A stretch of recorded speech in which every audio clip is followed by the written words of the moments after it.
Hello, we will now begin the graduate seminar for Week 11, focusing on the Hall of Faith, Part 2, the Faith of Moses, the Israelites, and the Great Cloud of Witnesses, Hebrews 11 verses 23 to 40, Luke Timothy Johnson, Hebrews, a Commentary, Louisville, Westminster John Knox Press, 2006, 297 to 311.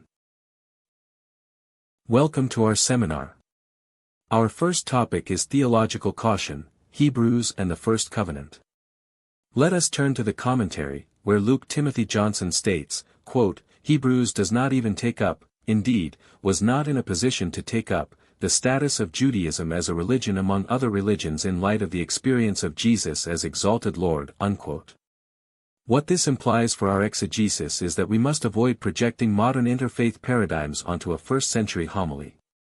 The author of Hebrews is not writing a comparative religion textbook designed to delegitimize Judaism on a geopolitical scale. Rather, the homilist is addressing a specific community, urging them toward unwavering perseverance. Moving to our next key insight, the text argues, quote, theologians today might do well to focus less on what Hebrews says about the first covenant than on what Hebrews insists is the rigorous demand of obedience imposed by the new covenant, unquote. This is a profound shift in perspective. Instead of fixating on supersessionist controversies, our academic focus should be on the fidelity of Jesus to God's plan. By recognizing this massive gap between the historical situation faced by Hebrews and our contemporary circumstances, we can hear the scriptural witness with the subtlety and depth it demands. We must absolutely recognize the startling claims being made by Hebrews concerning the Old and New Covenants, but we must do so with appropriate theological caution. This cautious methodology sets the necessary stage for everything that follows, ensuring our analysis remains rigorously grounded in the text's actual theological intent. Our next slide is titled, The Qumran Connection, Analogies of the New Covenant. In exploring the historical background, we encounter a paradigm-shifting discovery. The commentary observes, quote, until the discovery of the Dead Sea Scrolls, indeed, the appropriation of the idea of a new covenant among early Christian writings appeared to be unique, unquote. For decades, scholars believed that the early church invented this covenantal framework entirely independently. However, the unearthing of the Qumran manuscripts shattered that assumption, revealing a vibrant Jewish sectarian movement that already utilized this precise language. This brings us to a critical description of this specific group. The text notes, quote, here are Jews, in all likelihood contemporary to the composition of Hebrews, withdrawing into the wilderness to prepare for the coming of the Lord by the closest observance of Torah, unquote. This dramatic withdrawal was not a rejection of their fundamental Jewish identity, but rather an intense, radical concentration of it. They viewed the Jerusalem temple establishment as hopelessly corrupt, and thus, they formed an alternative community of absolute purity. They observed the law of Moses meticulously, but specifically through the interpretive lens of their own teacher of righteousness. By studying this sect, we gained invaluable insight into the conceptual world of the first century, recognizing that the language of a new covenant was already pulsing through the spiritual veins of contemporary Judaism, setting the perfect intellectual stage for the author of Hebrews. Moving forward, we examine the sectarian covenant, purity and interpretation at Qumran. The Dead Sea sect provides a fascinating parallel to early Christianity. As Johnson writes, quote, most pertinent for our present topic is the way the sectarian writings speak of their community in terms of covenant, unquote. The community at Qumran did not believe they were breaking away from the ancient covenants made with Abraham or at Mount Sinai. Instead, they deeply believed they were the true remnant, fulfilling the covenant's original, divine intent. This leads to a crucial distinction in their theology.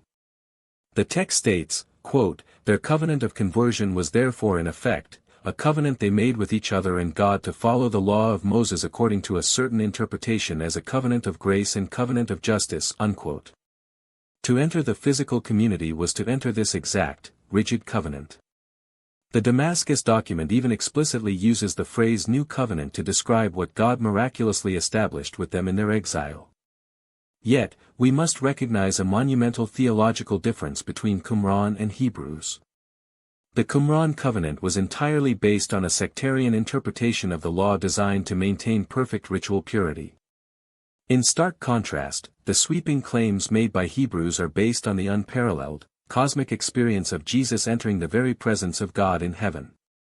While Qumran negotiated changes within the existing Sinai covenant, Hebrews boldly points to a fundamentally superior mediator. Let us turn our attention to the early Christian matrix, covenant language in the New Testament. While Hebrews provides the most extensive theological treatment of the New Covenant, it is not an isolated voice in the wilderness. The commentary points out, quote, although among New Testament compositions Hebrews is most extravagant in its use of New Covenant language, it is by no means unique, unquote. We see this powerful language deeply embedded in the foundational traditions of the early Church, particularly in the narrative surrounding the Last Supper. This brings us directly to the very words of Jesus. The text highlights, quote, Luke 22 verse 2 has, "This cup which is poured out for you is the new covenant in my blood," unquote.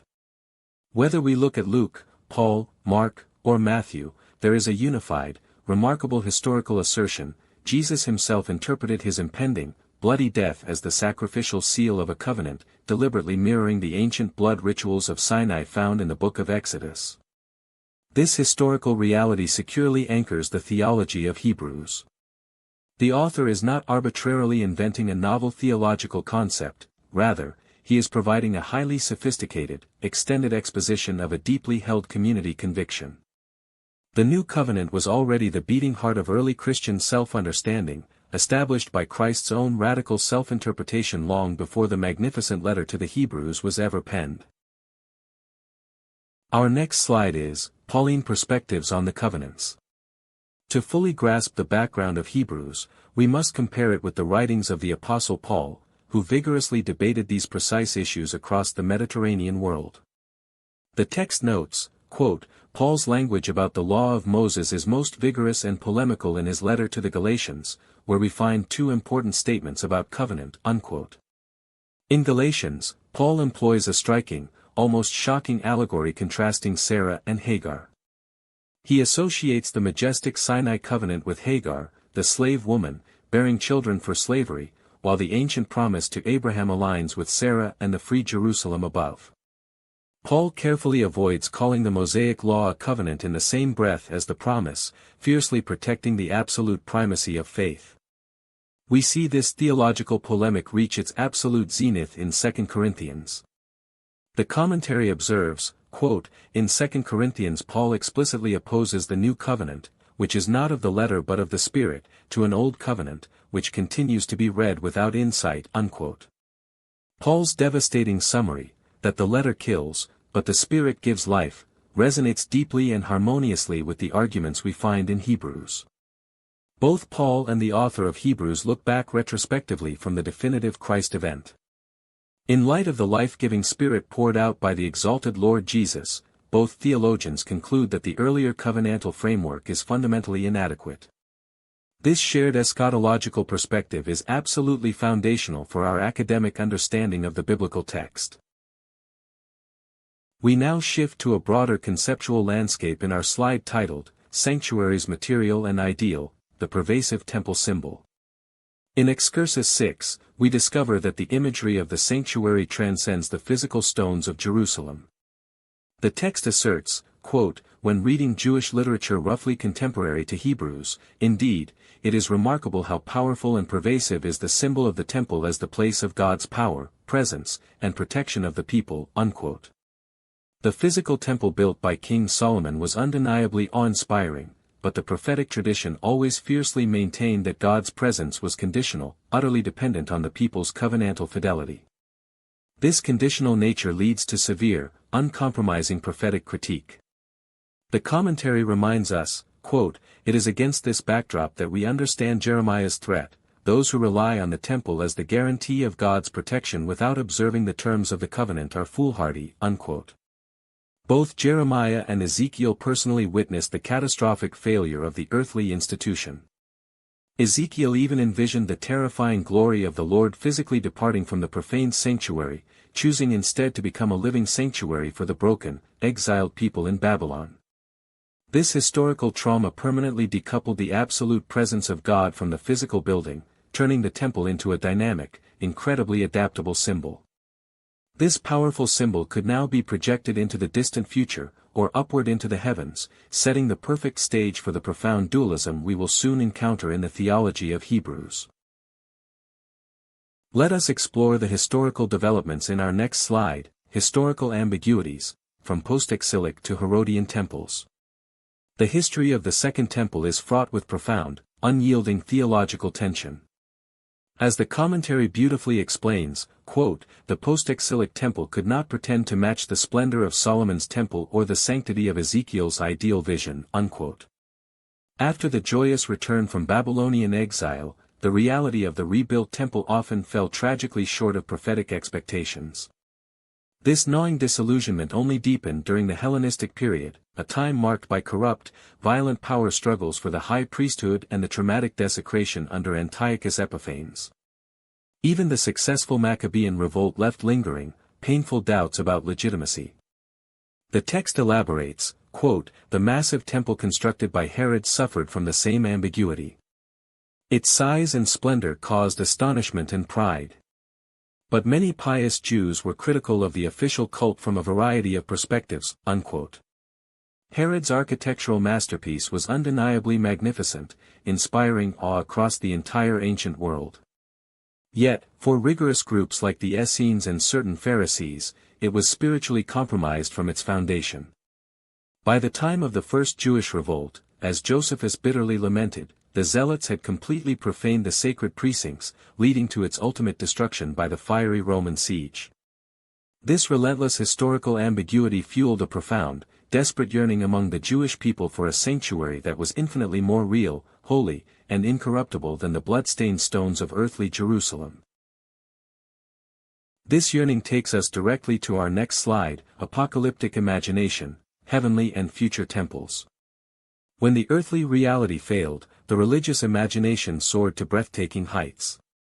The commentary highlights this crucial shift, stating, quote, from the time of Ezekiel, then, a variety of Jewish writers used the temple as a symbol for God's power and presence, imagining either a sanctuary to be realized in the future, or a sanctuary now existing in heaven, unquote.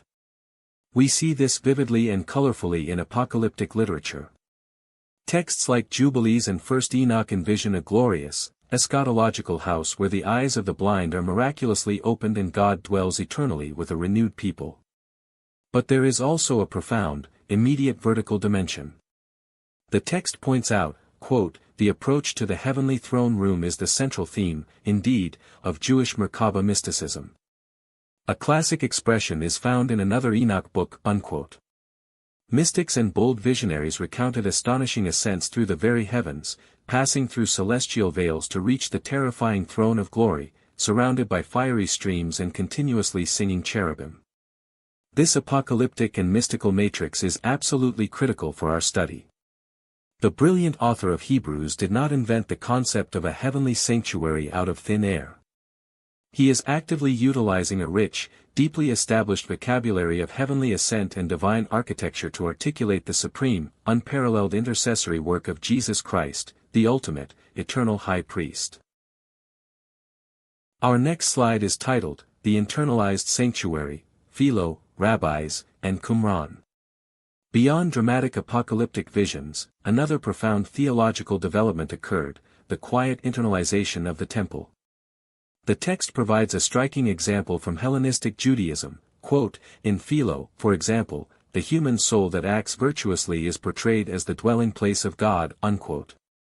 Philo of Alexandria passionately exhorted his readers to purify their minds, making their inner souls a holy temple, a perfectly fitting lodging place for the Master of the universe. This beautiful spiritualization was not limited to the Greek-speaking diaspora. We see similar, powerful movements within Palestinian Judaism. The commentary notes, quote, the study of the law took the place of the physical temple in the lives of the devout. The Shekinah was present even to one person studying Torah, unquote. For the rabbis, especially after the catastrophic destruction of the temple in 70 CE, the divine presence, the majestic Shekinah, relocated to the humble synagogue in the house of study.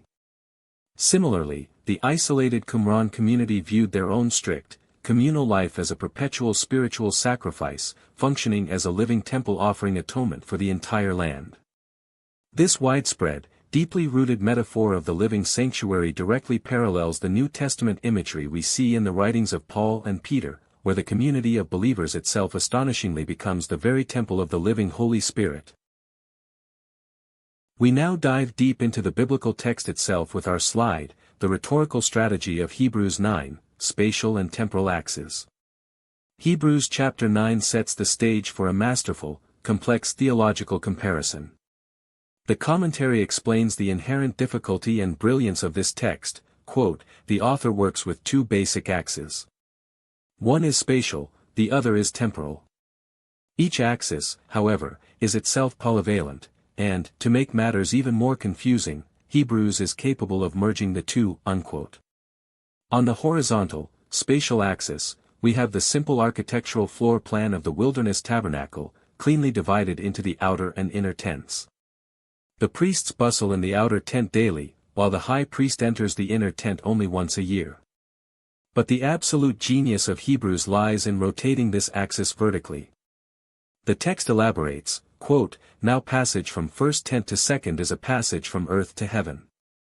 But this vertical turn of the spatial axis also has an ontological dimension. The outer and inner correspond to what is less real and more real. Unquote. The outer tent fundamentally represents the earthly, temporal, and profoundly flawed worship of the Old Covenant. The inner tent represents heaven itself, the eternal, unchanging realm of God's unmediated presence. By merging these spatial, temporal, and philosophical realities, the author brilliantly constructs a cosmic framework. This framework demonstrates exactly how the fragile shadow of the earthly cult points toward, and is ultimately entirely eclipsed by, the solid, eternal reality of Christ's heavenly priesthood. Our final slide is, the ekphrasis of the earthly sanctuary and the purification of conscience. In Hebrews 9 verses 1 to 10, the author uses incredibly vivid imagery to carefully set up his ultimate, devastating critique. The commentary describes this specific rhetorical technique. Quote, the author shows more of his rhetorical ability in verses 2 to 5 with a brief but vivid ekphrasis of the arrangement and furnishing of wilderness sanctuary, evoking through words a visual impression that his readers can imagine. Unquote. The author meticulously and beautifully lists the golden lampstand, the table, the Ark of the Covenant, and the magnificent cherubim overshadowing the mercy seat. These were undeniably awe-inspiring symbols of God's presence. However, this magnificent literary description serves only to highlight a devastating theological conclusion. The text reveals the core, insurmountable problem. Quote, this brings us to the real critique of the worship of the first tent, namely that such external things could not perfect the worshipper with respect to conscience. Unquote. The daily bustle of the priests and the terrifying, blood-drenched ritual of the high priest on the Day of Atonement dealt merely with superficial regulations of the flesh. They involved dietary foods, drinks, and various ritual washings. While they maintained outward ritual purity, they were entirely, completely powerless to penetrate and permanently cleanse the human conscience. This profound spiritual limitation demanded a drastic time of correction, pointing inevitably toward the absolute necessity of Christ's perfect, self-offering sacrifice, which alone has the divine power to truly transform the human heart. Welcome to our advanced seminar on the Book of Hebrews. The title of our first discussion today is Excursus 5, Covenant Language in Qumran and Early Christianity. Let us begin by examining a profound insight from our text. Our text states, now we see that the language of Hebrews and other New Testament compositions concerning covenant finds its closest analogy in the sectarian writings from Qumran. What does this mean for our historical understanding of the biblical text? To fully grasp the magnitude of the argument the author of Hebrews is making, we must transport ourselves back to the blistering heat and arid landscape of the Judean desert in the 1st century.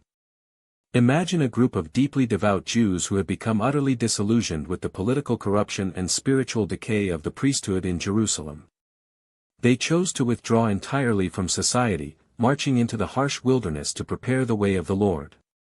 They believed with every fiber of their being that they were the true, purified remnant of Israel. This community, which we now know through the discovery of the Dead Sea Scrolls, organized themselves around the brilliant but mysterious figure known as the Teacher of Righteousness. They did not abandon the ancient laws, rather, they embraced what they called a covenant of conversion. They committed to following the law of Moses strictly, but only according to the unique, divine insights provided by their teacher. They believed they were living in the last days, acting as a house of holiness that offered spiritual sacrifices instead of the corrupted animal sacrifices of the Jerusalem temple. The author further builds on this, noting, the Qumran writings show us the possibility of using New Covenant language at a time contemporary to Hebrews, and in a situation of competition and rejection of the Hasmonean priesthood in the Jerusalem temple. This fundamentally changes the paradigm of how we read Hebrews. The sectarians at Qumran utilized the exact Hebrew phrase for New Covenant, Hababrit HaHadamsha, multiple times in their foundational text known as the Damascus document. This is explosive evidence. It proves that referring to a new covenant was not an exclusively Christian invention born out of a vacuum. Rather, it was a dynamic, living theological vocabulary already vibrating within first-century Judaism. It was utilized by marginalized, zealous groups who felt the current religious system had catastrophically failed. However, we must also recognize the profound difference in application. The Qumran community based their new covenant on a radically stricter interpretation of the law in order to achieve absolute ritual purity. Hebrews, on the other hand, anchors its new covenant entirely upon the exaltation of Jesus Christ. The Teacher of Righteousness at Qumran merely interpreted the law, but Jesus, the majestic high priest of Hebrews, actually blazed a trail into the heavenly sanctuary, acting as the eternal forerunner for all of humanity. This historical comparison elevates our appreciation of the text. The author of Hebrews is taking a known, deeply felt Jewish longing for a purer, new covenant, and declaring with startling boldness that it has been definitively fulfilled. It is fulfilled not in the isolated desert camps of Qumran, but in the heavenly sanctuary through the indestructible life of the Messiah. We now move to our next vital topic. The title of our current discussion is Apostolic Paradigms, Paul, Luke, and the Blood of the Covenant. Let us begin by examining a profound insight from our text. Our text states, although among New Testament compositions Hebrews is most extravagant in its use of New Covenant language, it is by no means unique. Hebrews should be seen less as asserting a theological position than as expressing a community conviction. What does this mean for our understanding of the early church? When we read the rigorous, complex arguments in Hebrews, it is tempting to view the author as a solitary genius, spinning entirely new theology out of his own brilliant mind. However, the historical reality is far more collaborative and profound. The concept of the New Covenant was the beating heart of the early Christian movement. Think back to the upper room, on the night before the crucifixion. According to the Gospel of Luke and the Apostle Paul, Jesus took a cup of wine and uttered words that would echo through eternity, "This cup is the new covenant in my blood." By doing this, Jesus was intentionally overlaying his impending execution with the majestic, terrifying imagery of Mount Sinai. Just as Moses sealed the first covenant with the blood of sacrificed animals, Jesus was declaring that his own violent death would act as the ultimate, definitive sacrificial seal for a brand new relationship between God and humanity. The author further builds on this, noting, for Paul, as for Hebrews, it is retrospectively, in light of what God has accomplished through the last Adam, who has become life-giving spirit, that the earlier covenant must be considered as inadequate and old. This changes the entire paradigm of how we view the apostolic writings. The Apostle Paul, writing decades before Hebrews was likely finalized, was already wrestling with these exact same cosmic realities. In his powerful letter to the Galatians, Paul aggressively contrasts the eternal promise given to Abraham with the temporary law given to Moses. In his second letter to the Corinthians, Paul goes even further. He draws a razor-sharp line between the Cain diatheke, the new covenant of the Spirit which brings vibrant life, and the Pelagia diatheke, the old covenant of the letter which brings condemnation. The brilliant author of Hebrews is breathing this exact same theological air. Both Paul and the author of Hebrews are looking backward through the blinding light of the resurrection. Standing in the glorious reality of the resurrected Christ, they look back at the ancient Levitical system. And from that victorious vantage point, they realize a profound truth. The old system of animal sacrifice and strict dietary laws, while holy and given by God for a time, was inherently inadequate. It was merely a placeholder, a shadow waiting for the sunrise. Is this retrospective judgment fair to those who did not accept Christ? From a purely historical standpoint, perhaps not. But from the standpoint of deep, spiritual conviction, it was the absolute, undeniable truth for those who had experienced the revolutionary power of Jesus, the pioneer and perfecter of our faith. Let us turn our attention to the architectural theology of the text. The title of our current discussion is Hebrews 9 verses 1-5, the spatial and temporal axes of the wilderness sanctuary. Let us begin by examining a profound insight from our text. Our text states, Hebrews elaborates a complex and vivid comparison between the ancient cult and the priestly act of Christ. The author works with two basic axes. One is spatial, the other is temporal. What does this mean for our interpretation of this dense scriptural passage? To truly understand the brilliant argument in Hebrews chapter 9, we must recognize that the author is not merely giving us a dry, historical tour of a dusty wilderness tabernacle. Instead, he is constructing a breathtaking theological map. He is employing a rhetorical technique called syncresis, a rigorous point-by-point comparison. To do this, he creates an architectural metaphor that operates on two intersecting axes. Imagine, if you will, a vast graph. The horizontal axis represents space. It is the literal floor plan of the ancient wilderness sanctuary. You have an outer tent, bustling with daily activity, and an inner tent, shrouded in terrifying silence, separated by heavy, woven veils. But the genius of Hebrews is that he takes this horizontal floor plan and rotates it vertically. Suddenly, the outer tent represents the earthly, the material, and the flawed human condition.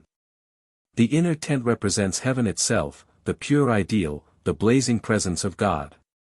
Therefore, a priest walking from the outer tent to the inner tent is no longer just moving a few physical feet across the dirt, he is making an ontological journey from earth to heaven, moving from a mere shadow to the ultimate reality.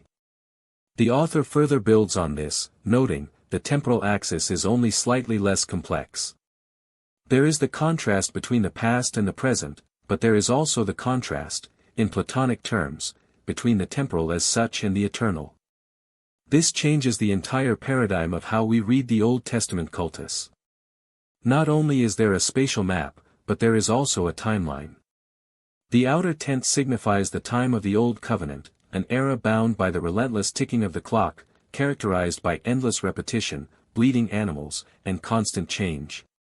The inner tent represents the New Covenant, an era that steps completely out of time and into the eternal presence of God, where no further change or sacrifice is ever necessary.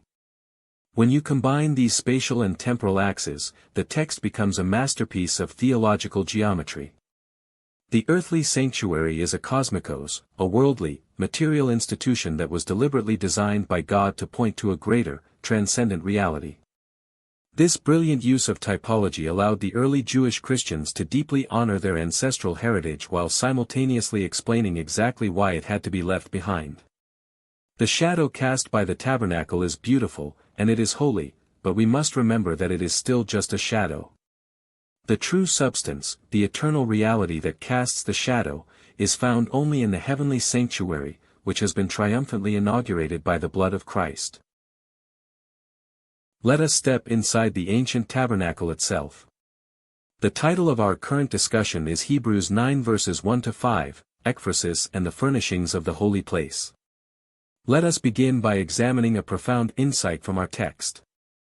Our text states, the author shows more of his rhetorical ability in verses 2-5 with a brief but vivid ekphrasis of the arrangement and furnishing of the wilderness sanctuary, evoking through words a visual impression that his readers can imagine. What does this mean for our experience as readers of this ancient text?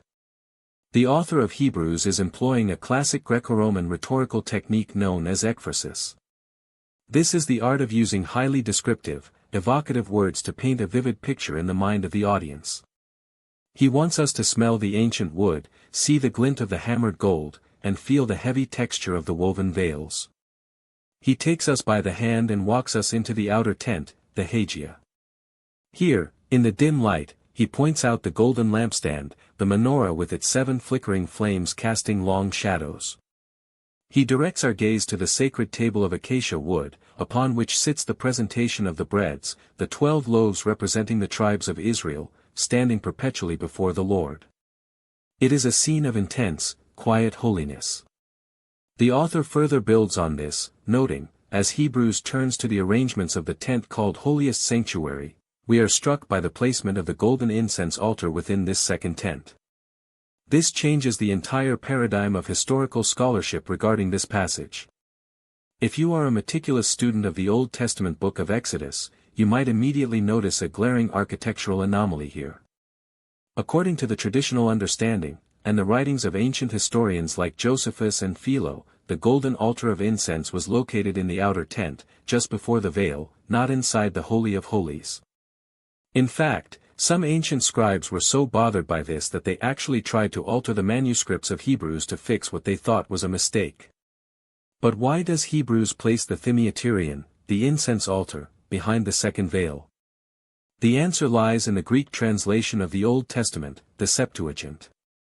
The instructions in Exodus concerning the incense altar are notoriously vague, stating it should be placed before the mercy seat.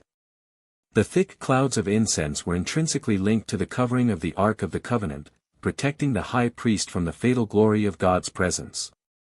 For the author of Hebrews, the theological function of the incense was so deeply tied to the inner sanctuary that he conceptually places it there. He is not trying to draw an exact, sterile architectural blueprint for a construction company. He is drawing a theological map.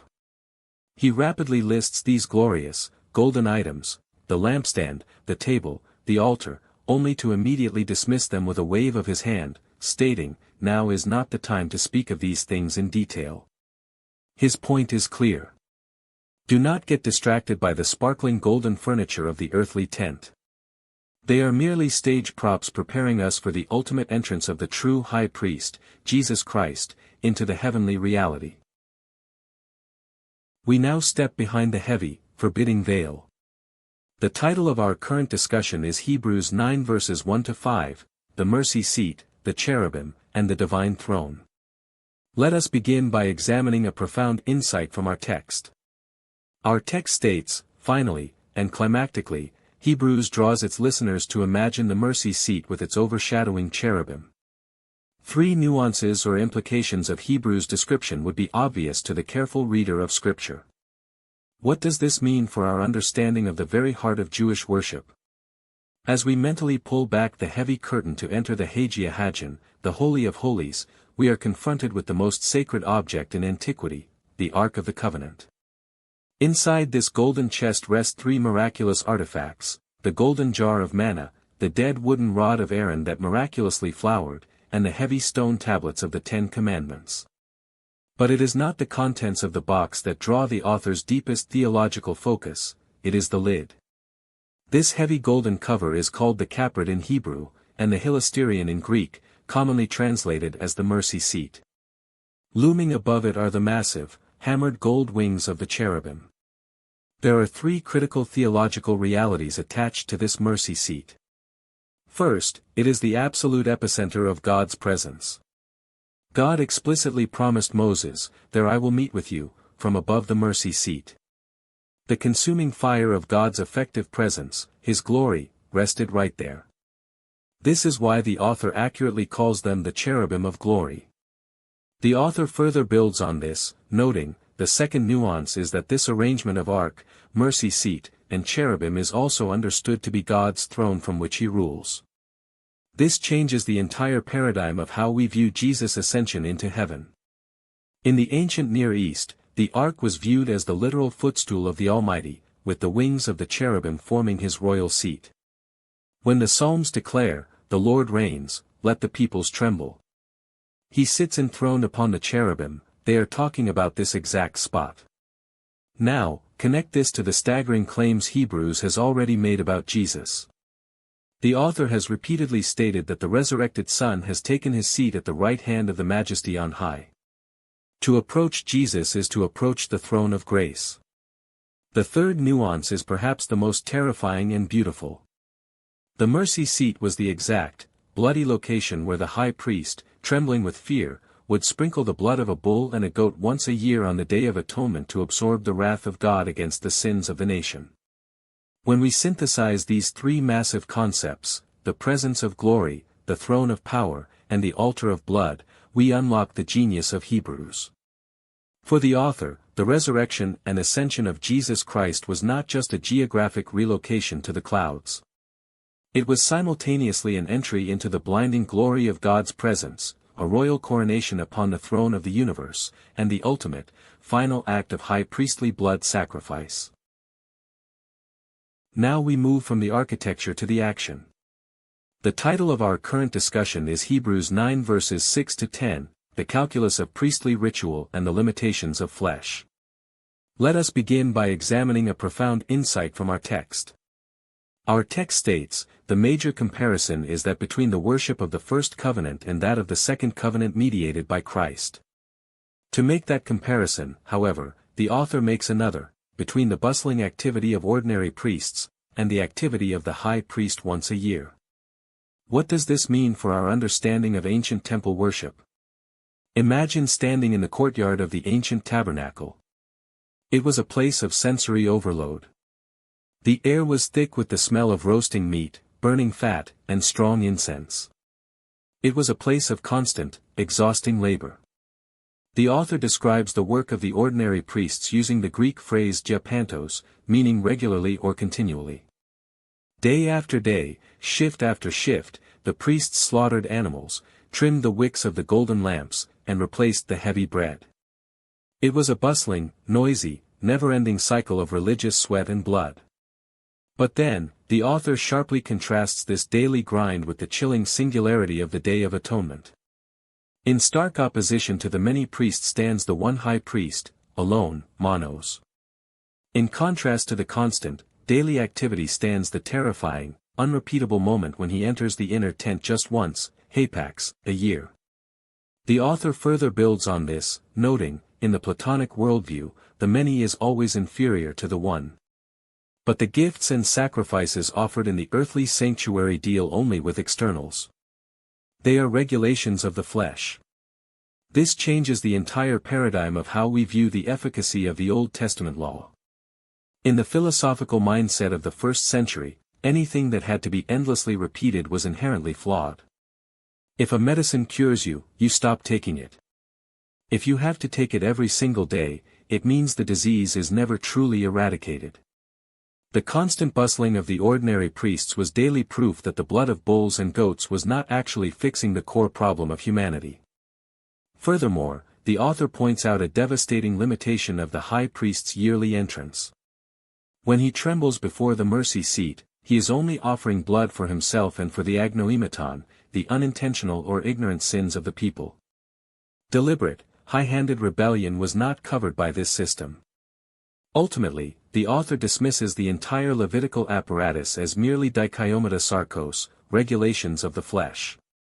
These intricate rules about what foods to eat, what drinks to avoid, and how to rigorously wash your hands and body could certainly make you ritually pure on the outside. They could qualify your physical body to stand in the physical temple courtyard.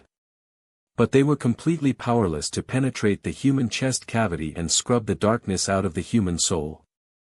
They were fleshly bandages applied to a terminal spiritual cancer. We have now arrived at the theological crisis point of the text. The title of our current discussion is Hebrews 9 verses 8 to 10, the parable of the present time and the crisis of conscience. Let us begin by examining a profound insight from our text. Our text states, the Holy Spirit is making this clear, while the first tent still has standing, the way into the sanctuary does not yet appear. What does this mean for our understanding of divine revelation? The author of Hebrews holds a magnificent view of Scripture. For him, the ancient texts of Exodus and Leviticus are not dead history, they are the living, breathing voice of the Holy Spirit. And the Holy Spirit is using the architectural blueprint of the tabernacle as a massive, historical parable, an object lesson, a symbol designed to teach us a devastating truth. Imagine that heavy, impenetrable veil separating the outer tent from the Holy of Holies. The Holy Spirit is declaring that as long as the relentless, bloody machinery of the outer tent is still operating, as long as humanity is placing its trust in the repetitive slaughter of animals, the true, eternal pathway into the glorious presence of God remains frustratingly closed. As long as we cling to the shadow, we cannot grasp the reality.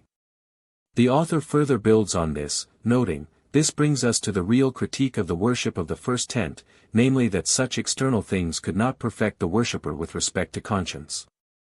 This changes the entire paradigm of what true religion is supposed to accomplish." Here, the author of Hebrews fundamentally redefines the ultimate goal of worship. In ancient Israel, the goal of the cultic system was largely corporate at oneness, maintaining the ritual purity of the camp so that God would not abandon the nation.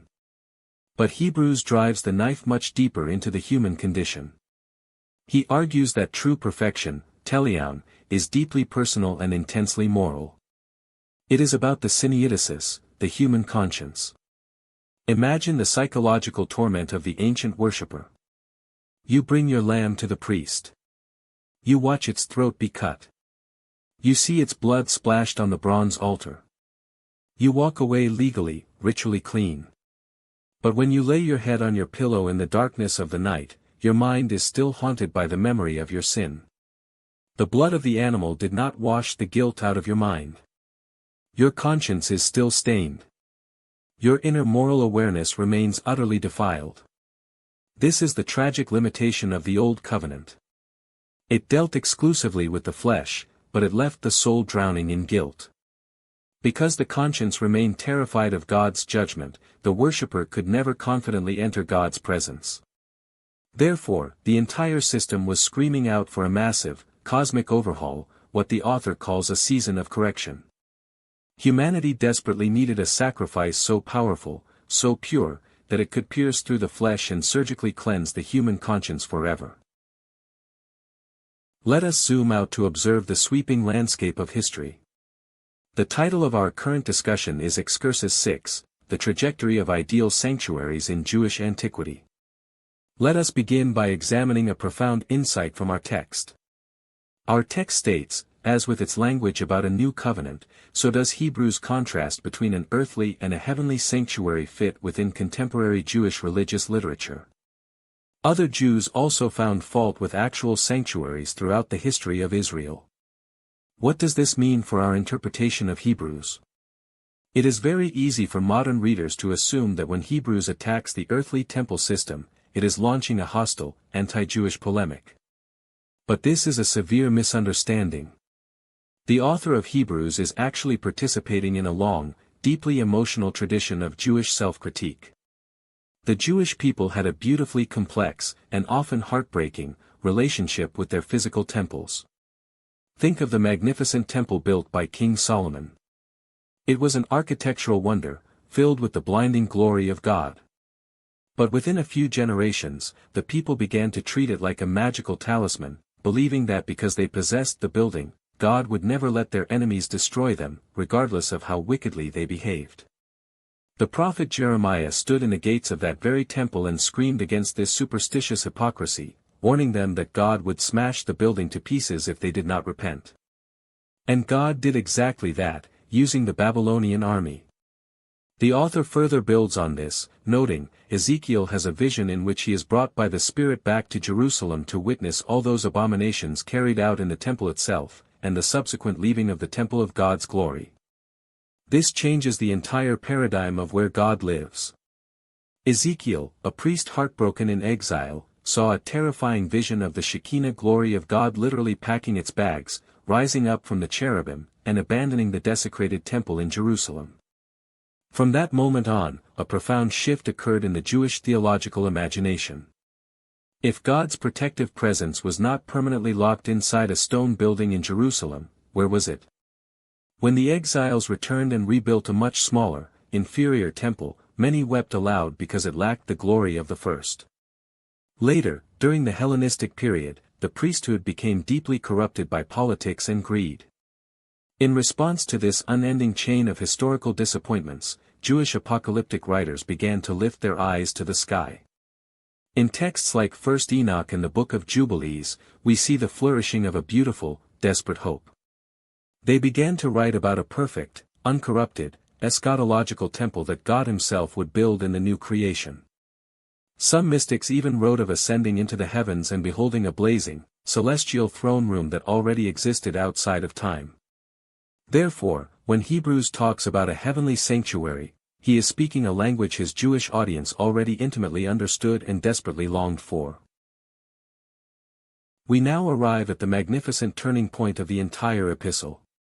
The title of our current discussion is Hebrews 9 verses 11 to 14, the Christological synkresis and the uncreated tent. Let us begin by examining a profound insight from our text. Our text states, "But Christ has arrived as a high priest of the good things that have come into being. He has entered once for all through the greater and more perfect tent, the one not made by hands, that is, not of this creation." What does this mean for the culmination of God's redemptive plan? Those two words, "but Christ," shatter the depressing cycle of the Levitical system like a hammer breaking glass. We have spent chapters wandering through the shadows of the earthly tabernacle, smelling the blood of animals, and feeling the heavy weight of a guilty conscience that could never be fully cleansed. But now, the true high priest steps onto the stage of human history. Notice the radical geography of his priesthood. Jesus does not walk into the stone temple in Jerusalem. In fact, under the law of Moses, Jesus, being from the tribe of Judah, was strictly forbidden from serving in the earthly temple. Instead, at the moment of his death and exaltation, Jesus bypasses the earthly copy entirely. He bursts through the cosmic veil and enters the greater and more perfect tent.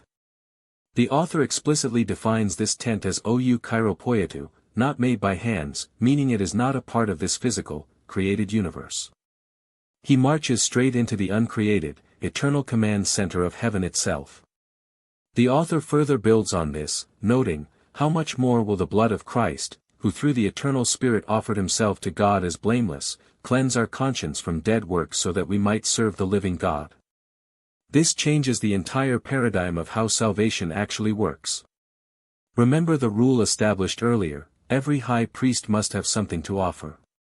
But Jesus does not drag a terrified goat into the heavenly throne room. In a breathtaking twist of theological paradox, Jesus is simultaneously the officiating high priest and the unblemished victim on the altar. He offers his own blood. The author then uses a classic rabbinic arguing technique called kal wahomer, arguing from the lesser to the greater. He says, look at the Old Testament book of Numbers. If you touched a dead body, you were ritually unclean. But if a priest sprinkled you with water mixed with the ashes of a burned red heifer, it possessed enough power to magically cleanse your physical flesh so you could re-enter the camp. Now, escalate that logic to infinity. If the ashes of a dumb cow can clean your skin, how much more will the precious, voluntary blood of the sinless Son of God, driven by the indestructible power of the eternal Spirit, blast through the defenses of your heart and completely obliterate the guilt from your deeply stained syneiosis, your conscience. The animal blood cleaned the flesh so you could stand in a physical tent. Christ's blood cleanses the soul, instantly liberating you from the paralyzing fear of death and the crushing weight of dead works, finally setting you free to stand boldly in the blazing presence of the living God. We now reach the grand, sweeping climax of our study.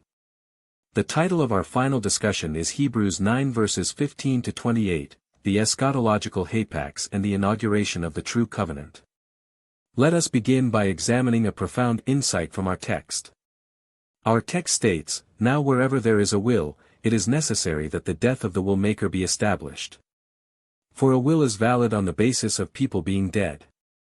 What does this mean for the legal mechanics of our salvation? The author of Hebrews executes a brilliant piece of literary wordplay here. The Greek word for covenant is diatheke. Throughout the Old Testament, this word meant a binding treaty between a sovereign king and his people. But in the Greco-Roman legal world of the 1st century, diatheke was the standard legal term for a last will and testament. The author masterfully leverages both meanings. Think about how a modern will works. A wealthy father can write down that he is leaving his entire massive estate to his children. But as long as that father is still breathing, that piece of paper is legally powerless. The children receive absolutely nothing. The will only becomes active, it only triggers the transfer of the inheritance, the exact moment the father dies. In the exact same way, the staggering promises of the new covenant, the eternal inheritance, the total forgiveness of sins, demanded the brutal, physical death of Jesus Christ to legally activate the payout to those who have been called. The author further builds on this, noting, just as it is human destiny to die once, and after that is judgment, so also Christ, having appeared once to bear the sins of many, will appear a second time for the salvation of those awaiting him. This changes the entire paradigm of human history. The author reminds us of the visceral, bloody origins of the first covenant, where Moses violently sprinkled the screaming crowds and the physical tent with the hot blood of calves, establishing the absolute cosmic axiom that without the shedding of blood, there is no forgiveness. But then the author pivots to the heavenly reality. He states that Christ did not enter a man-made building to offer himself over and over again. If that were the case, Jesus would have had to suffer and die millions of times since the dawn of creation, stuck in the same depressing, endless loop as the Levitical priests. Instead, at the absolute climax of human history, at the end of the ages, Christ appeared hapax, once for all time. He took the infinite weight of human rebellion upon his own shoulders and obliterated it in a single, unrepeatable explosion of divine grace on the cross. The tragedy of the Old Testament system is that the blood never stopped flowing, the work was never finished. The supreme glory of the gospel is that the work is utterly, permanently finished. Therefore, when the skies crack open and Jesus Christ appears a second time, he is not coming back carrying a sacrifice to deal with your sin. He dealt with your sin 2,000 years ago. He is coming back as a victorious king, riding in to bring final, absolute salvation to those who are eagerly standing on their tiptoes, waiting for him. Hermeneutical caution, applying Hebrews to Jewish-Christian relations. Welcome back to the final segment of our seminar. As we transition into the concluding phase and the profound applications of this text, we must begin by addressing how we responsibly interpret these ancient words today. Let us consider a critical insight from Luke Timothy Johnson. He writes, present-day theologians who are tempted to discourse about Jewish and Christian relations should not make Hebrews speak absolutely or anachronistically, but should recognize the gap between the situation faced by Hebrews and the questions posed by circumstances today. This is an absolutely vital warning for our modern theological landscape. What the text is reminding us is that we cannot simply take the author of Hebrews out of his first-century Jewish context and use his rhetoric as a weapon in modern theological or interfaith debates. The author was not writing a systematic theology comparing world religions. He was an impassioned pastor writing to a community of Jewish believers who were exhausted, marginalized, and tempted to abandon their confession. When he speaks of the Old Covenant fading away, he is employing intense, internal rhetoric designed to point them exclusively to Christ. If we apply this text to condemn the ongoing fate of the Jewish people, we severely misunderstand the author's pastoral intent. Instead, our application must be deeply introspective. Moving further into his argument, the text states, theologians today might do well to focus less on what Hebrews says about the first covenant than on what Hebrews insists is the rigorous demand of obedience imposed by the new covenant. This brings us to the true, transformative application of the new covenant. Rather than looking outward to judge others, Hebrews forces us to look inward at our own spiritual lethargy. The profound call here is to a deeper, uncompromising obedience. It is about how the crucified and raised Messiah demonstrates a radical, unfailing faithfulness to God's ultimate plan. As modern readers and scholars, our primary task is to discover the massive dimensions of following the fidelity of Jesus. The theological application is not about who is excluded, but about the terrifying and glorious privilege we have been given to approach the living God, and the absolute fidelity that such a privilege demands from our own lives.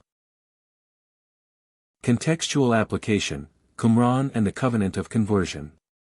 To deeply grasp the application of Hebrews, we must place its startling claims within the matrix of first-century Judaism. The author's use of New Covenant terminology was not formed in a vacuum. The text points out a fascinating parallel, stating, "Now we see that the language of Hebrews and other New Testament compositions concerning covenant finds its closest analogy in the sectarian writings from Qumran." Imagine these devout individuals withdrawing into the harsh Judean wilderness. They believed the priesthood in Jerusalem was profoundly corrupted, so they separated themselves to prepare for the coming of the Lord.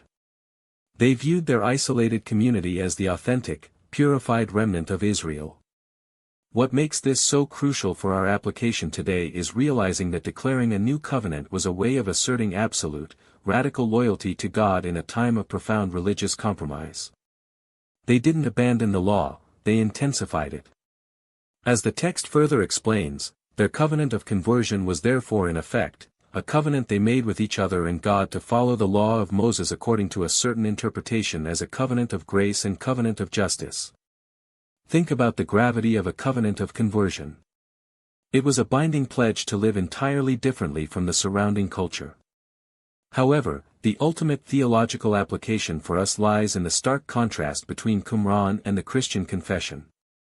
The Qumran community based their covenant on the secret interpretations of their teacher of righteousness, aiming for flawless ritual purity.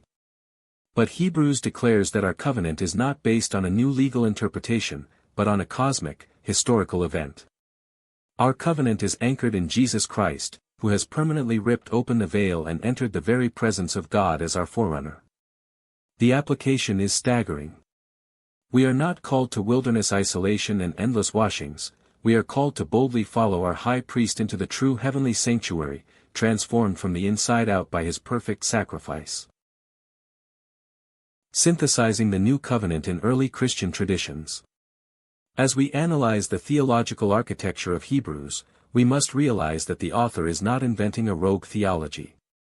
He is providing a masterful symphony based on a melody that the entire early church was already singing. The commentary emphasizes this, noting, Hebrews should be seen less as asserting a theological position than as expressing a community conviction. This is a vital point for our contemporary ecclesiology. The application of the New Covenant is not merely an academic exercise, it is the very heartbeat of Christian worship. When the early believers gathered to break bread, they were constantly reminded that the very foundation of their community was rooted in a monumental paradigm shift. We see this echoing through the traditions of Luke and Paul. It is Jesus himself who takes the Passover cup and redefines human history by linking his impending, violent death to the establishment of an entirely new relationship between God and humanity. Our commentary points out exactly how deeply this is woven into the New Testament, stating, for Luke and for Paul explicitly and for Matthew and Mark implicitly, Jesus himself interpreted the significance of his death as a sacrifice to secure a new covenant between God and humans. This is the profound sacrificial seal of our faith. Paul echoes this theology perfectly when he contrasts the Old Covenant, which he calls the letter that kills, with the new covenant of the Spirit that gives life. The application for the church today is incredibly challenging. Are we living as a community characterized by the life-giving spirit of the new covenant, or are we constantly slipping back into the death-bringing mechanics of religious legalism? Hebrews demands that we view all of our religious practices retroactively through the lens of what God has accomplished in the last Adam.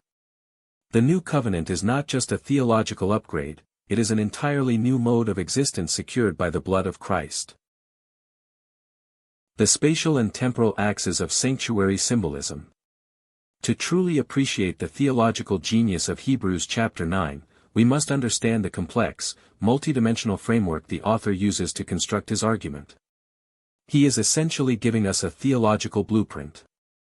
As the text describes it, the complex analogical or metaphorical framework that Hebrews employs works with two basic axes. One is spatial, the other is temporal. Let us visualize this together. Imagine the horizontal layout of the ancient wilderness tabernacle.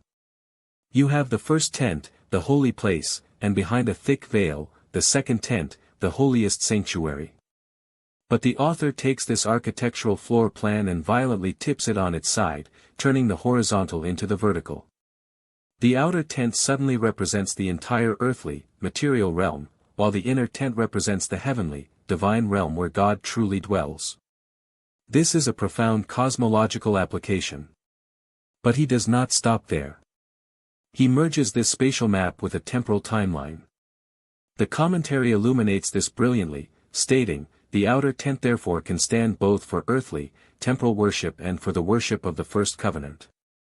Likewise, the inner tent corresponds both to the new covenant and to heaven, the eternal, God's presence." Do you see the analogical brilliance here? The daily, repetitive bustling of the priests in the outer tent represents the exhausting, never-ending cycle of the Old Covenant. It is trapped in time and materiality. It is a mere shadow. But the inner tent represents the eternal, unchanging reality of the New Covenant. The application for our own spirituality is immense. Hebrews challenges us to evaluate our own worship.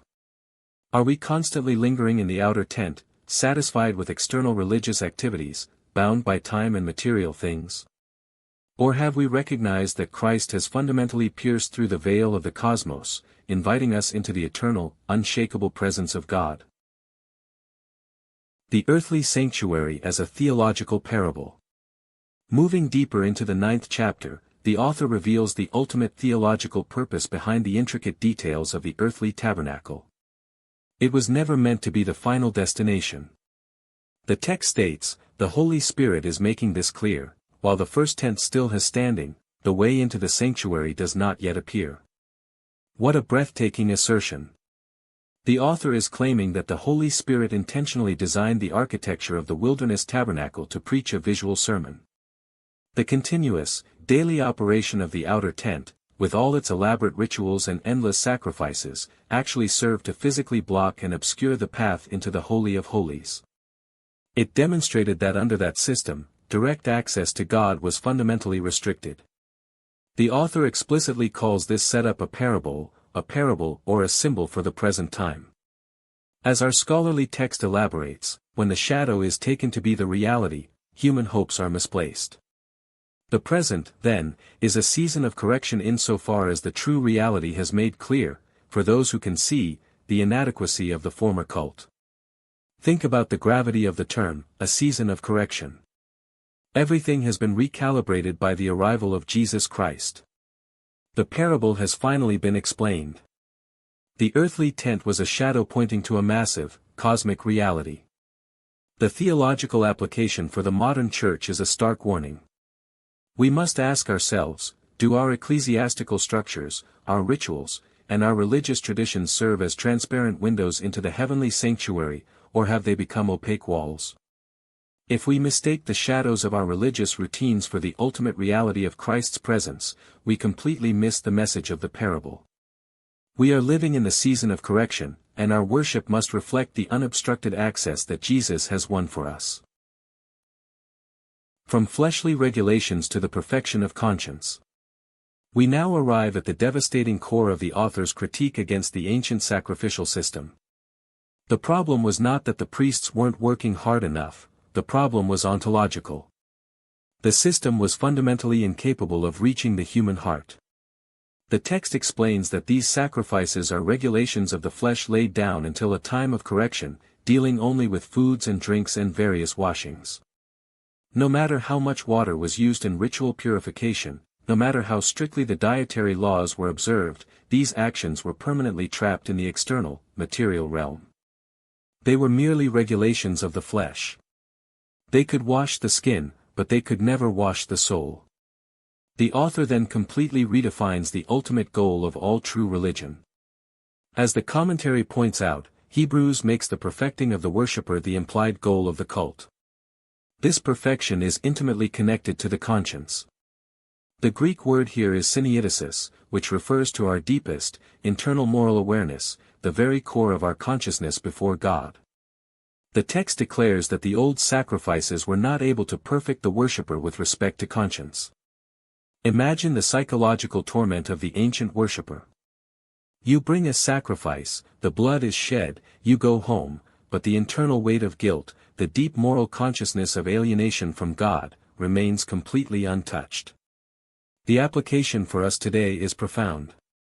Religion that merely focuses on external behavioral modification, on attending services, following rules, or managing appearances, is nothing more than a modern iteration of fleshly regulations.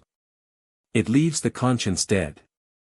Hebrews boldly declares that the true priestly work of Jesus Christ violently bypasses the external and plunges straight into the human conscience, violently purging it from dead works. This is the only way to achieve true spiritual maturity and unimpeded communion with the living God. Excursus synthesis, the ideal sanctuary as an ongoing application. As we pause to synthesize the historical context, we discover that the author of Hebrews was tapping into a profound, aching hunger within the Jewish soul of the first century. The critique of the physical temple in Jerusalem was not a Christian invention. Throughout the centuries, Jewish prophets and thinkers had recognized the tragic limitations of a building made of stone. The text notes that, as always when dealing with a religious symbol, a certain amount of ambiguity and imprecision characterizes all such imagination concerning the ideal sanctuary. We see this longing in the prophet Ezekiel, who watched in horror in a vision as the glory of the Lord departed from a corrupt temple, only to promise a future, pure sanctuary. We see it in the philosopher Philo, who passionately argued that the perfectly purified human soul is the most beautiful abiding place for God. We see it in the Qumran community, who believed their very lives of obedience constituted a spiritual sacrifice, acting as a living temple. The entire Jewish world was groaning for a divine presence that was uncorrupted by corrupt priests and Roman politics. So, how does this apply to the argument of Hebrews? Our scholarly text provides the magnificent answer, stating, what distinguishes Hebrews in this, as in its language about covenant, is the author's conviction that this presence has been realized in the death and exaltation of Jesus. Hebrews is the ultimate, triumphant answer to centuries of Jewish longing. The author is declaring that the dream of Ezekiel, the hope of the rabbis, the longing of the Qumran monks, has spectacularly come true. The ideal sanctuary is no longer a future hope or a philosophical metaphor, it is a present reality in the person of Jesus Christ. For us today, the application is clear. We do not need to journey to a physical location or build grander cathedrals to find God. The ultimate sanctuary is the exalted Christ himself, and by faith, we are invited to step out of the shadows and dwell permanently in him. The superior liturgy, Christ's entry into the heavenly tent. Now we reach the glorious summit of the author's argument in chapter 9. Having dismantled the efficacy of the earthly sanctuary, he unveils the breathtaking reality of Christ's heavenly liturgy. The text emphatically declares, but Christ has arrived as a high priest of the good things that have come into being. He has entered once for all through the greater and more perfect tent, the one not made by hands. Notice the definitive nature of this action. Christ does not enter a man-made tent of animal skins and acacia wood. He steps directly into the uncreated, eternal realm of God. And he does not come empty-handed. The earthly high priest would tremble on the Day of Atonement, clutching the blood of goats and calves to shield himself from the wrath of God. But the text states, he did not use the blood of goats and calves but his own blood in order to obtain an eternal redemption. This is the supreme theological paradox and the ultimate application of the gospel. Jesus is simultaneously the officiating high priest and the unblemished victim. He offers himself. The author then deploys a brilliant, how much more argument. He argues, if the blood of goats and bulls and the sprinkling of a heifer's ashes sanctify those who have been profaned, to accomplish the purification of the flesh, how much more will the blood of Christ cleanse our conscience?